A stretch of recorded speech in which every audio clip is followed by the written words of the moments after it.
It's all about the opinions, baby.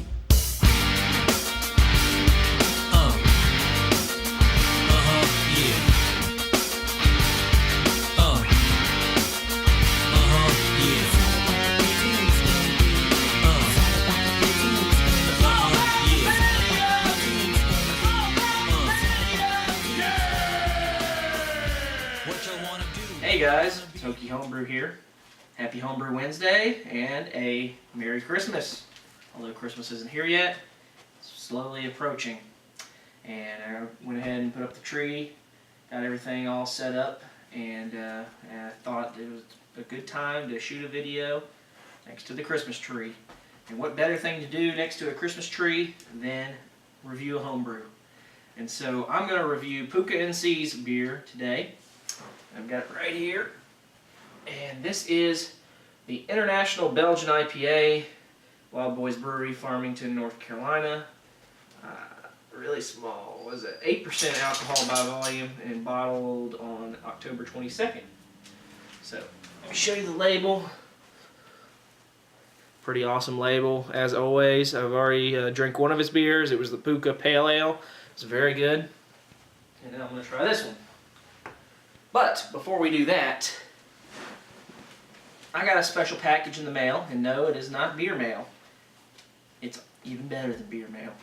And I will show you that here. Actually, I haven't even opened it, so let me go open it, make sure everything's in there first, and I'll show you what I got. Here we are in the dining room. Let's open up this bad boy. Got two boxes from Spike Innovations, if that is a hint to anyone, I don't know. But you can assure yourself that it's cool if it's from a place called Spike Innovations. And it's brewing related. Oh, yeah, baby. Yeah, baby. Yeah, baby, baby. Woo! Look at this baby. Yep, this is what it looks like. This is the electric heating element for my upcoming electric brewery build. And it's kind of hard to get all this in the camera, but there's the ultra low watt or ultra low density watt heating element, and there's a control box.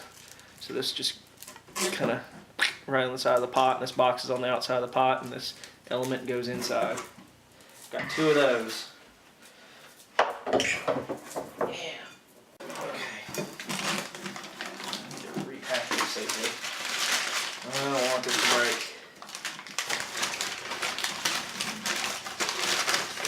Let's not let anything happen to it.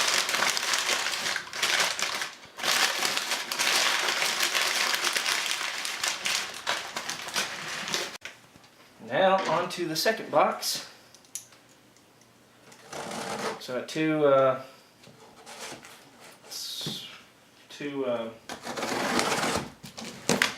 ultra low density heating elements.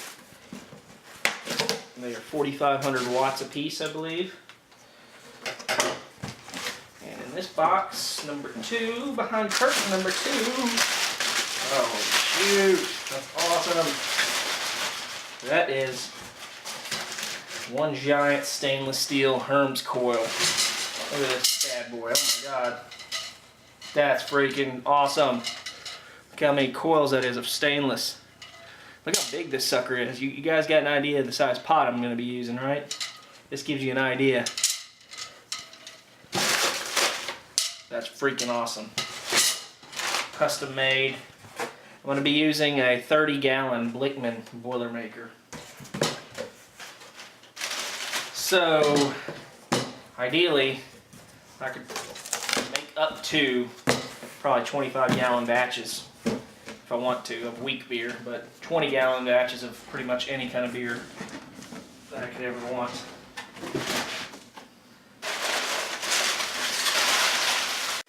Okay, got me a glass. Nice snifter glass, I think goes well with the Belgian beers. So I'm gonna be honest. I saw Brad do a video where he was talking about this beer when he was planning on doing it, but I haven't seen any videos afterwards. He might have posted one. I probably watched it, but I can't recall if he reviewed this one or not. So I know nothing about this beer except for what he said in the video that what he was trying to do with it. And all I really know, and I didn't even go back and watch that before this, so I'm completely unprepared. I think all I remember is that the premise of this beer is it's an IPA, basically a base IPA recipe with hops from all over the world. I guess some Australian hops, New Zealand hops, probably some American, German or something, maybe even English. I don't know how many countries or areas you did, but that's the premise. It's an IPA with a bunch of different hops from over the world, and I believe he used a Belgian yeast to give it the Belgian character. So it's a Belgian IPA. So we're going to pop this open, and I don't know if you could hear that. It's a nice hiss, and I will pour this for you. Once again, bottle conditioned beer. So I'm going to leave a little on the bottom. And it is very nicely carbonated for a Belgian style. I like that. I don't know if you did that on purpose or if that just happened to be, but you know, it's got the Belgian carbonation. So I don't know if you were going for that, but anyways, there's the beer. Get a good look at it. It's kind of dark in here for me, but sorry about that. Anyways, it's got about a two finger, about one and a half finger head. Like I said, it's a hazy, but probably from transit. It's a nice kind of deep amber orange color, almost like a burnt orange, which is actually really nice looking. The head, nice white lacy head on it, very thick. Looks like the head retention's sticking around. I'm going to let this sit for a second and see if how the head retention is on this beer, and then we'll come back. Okay guys, it's been about 10 minutes and the head is pretty much still there. It died down just not even enough to quantify, but it's still there, so let's get the nose on it. Oh, wow, there is, there's a lot going on in there. This one's hard to pinpoint. I can smell all sorts of different things going on.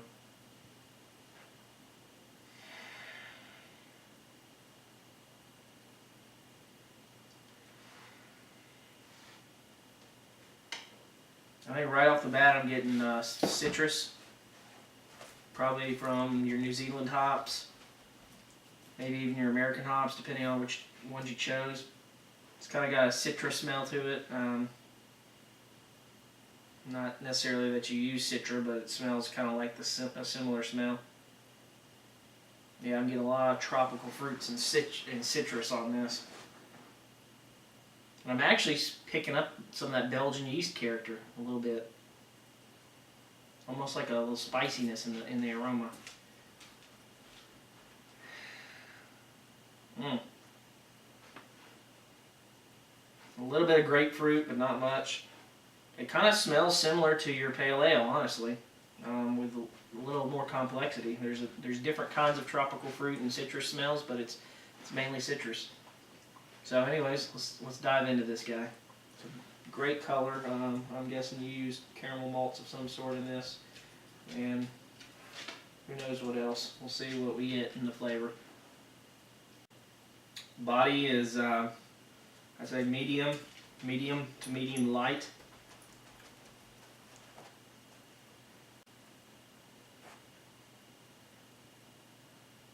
There's a huge bitterness up front, which is nice. And you can actually taste the alcohol in it, but it's not in a bad way. There's a nice pleasant warmth. When you're drinking this, you know you're drinking a high alcohol beer. Kind of reminds me of a nice Imperial IPA, which I think that's pretty much what this is, just Belgian style. And go. Then get off the tree.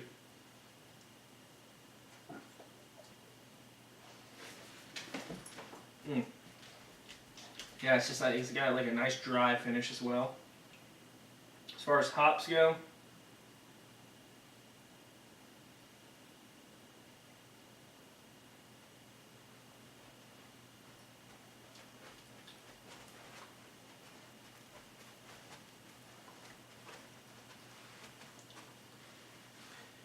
get that huge bitterness up front, and it doesn't last into the end, which is kind of interesting, which is different.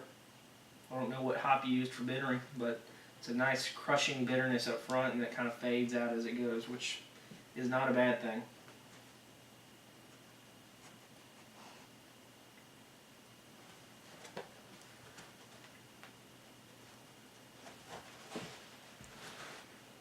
Getting a little yeast character from whatever Belgian yeast you use, but not a lot, not as much as I thought it would.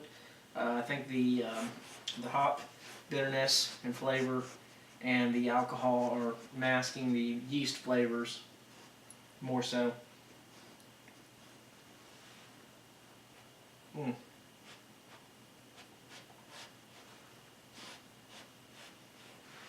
Nice alcohol legs too on the glass. You know, the more sips I take, the I guess, but the less bitter it's tasting. Excuse me.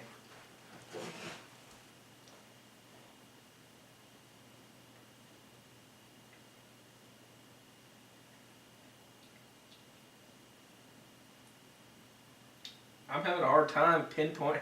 I think there's so many different hops in this that they're just all mixed together, and not one is standing out. I'm having a hard time pinpointing how to describe the hop flavor in this. I mean, it's very nice though, but there's no single word that describes it. I'm getting all sorts of flavors. I'm getting grapefruit. I'm getting citrus, tropical fruit, little earthy tones. Nicely carbonated. I think the things that are shining in this the most, we got some caramel notes in there too of some sort. But I think what's shining the most in this, or what's the most noticeable about this beer, is that upfront bitterness and that slight alcohol warmth. It makes you realize you're drinking an imperial IPA, and it's very appropriate in this style because it's not a harsh alcohol or a hot warmth.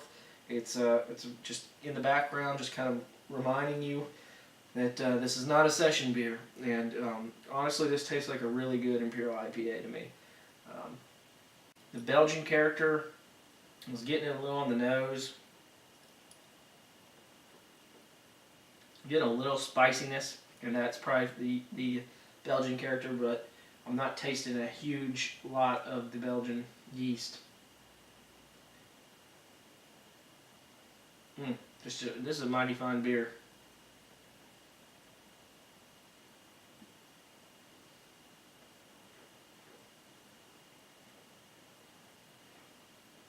I like the dry kind of medium to medium light body you got going here. It's a thin, dry kind of mouthfeel and flavor. Kind of reminds me of a really good West Coast style IPA. I think that's what this most reminds me of, actually, is a West Coast style imperial IPA. It's very good, and that combination of hops from all across the world just creates a unique flavor. It's very nice. I don't know how to put it in words. I mean, you gotta name all the different flavors: the citrus, the tropical fruits, the grapefruits, the earthy tones. You gotta name them all separate because they're all there. Very good, very good, Pooka. You're 2 for 2. Thanks for sending me this one. Very good beer. I think I'm gonna sit here next to the tree and finish the rest of this bottle. I wasn't able to fit it all in this glass. I'm really enjoying this one. This one was definitely a complex beer, not only in the malt flavors coming through, but also in the hops, mostly in the hops. Very good. Thanks, man. I will be reviewing the rest of your beers. I got 4 more to go. I think there's a Hefeweizen, a Dunkelweizen, Imperial Brown, and a, what else was there? A black IPA, which I'm very excited about. That's one of my favorite styles of beer. So cheers to you. Cheers to everyone out there on YouTube, all the home brewers, everyone else. Merry Christmas. I'll probably do my next review next to the tree as well. Probably be tomorrow. So cheers, guys.